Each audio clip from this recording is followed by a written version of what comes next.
TVS Radeon घ्यावी की Hero Splendor plus घ्यावी? चला बघूया. रेडियॉनमध्ये 109.7 सीसीचे इंजिन आहे, जे की 8.19 PS ची पॉवर आणि 8.7 Nm चा टॉर्क देते.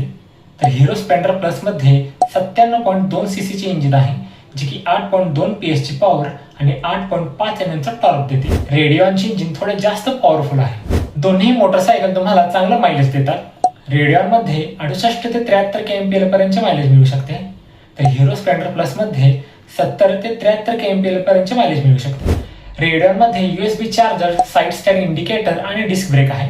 तसेच इंटेलिजंट स्टार्ट स्टॉप सिस्टीम आहे. तर हिरो स्प्लेंडर प्लस मध्ये Bluetooth connectivity, call, SMS alert आणि डिस्क ब्रेक आहे. तसेच i3s ideal start stop technology आहे. रेडियॉनचे लुक अधिक मॉडर्न वाटते, तर स्प्लेंडर प्लस त्याच क्लासिक लुक मध्ये येते. तसेच रेडियॉनमध्ये जास्त लांब व कम्फर्टेबल सीट येते. टीव्हीएस रेडियॉनची एक शोरूम प्राइस सुरू होते 70,000 पासून, तर हिरो स्प्लेंडर प्लसची एक शोरूम प्राइस सुरू होते 74,000 पासून.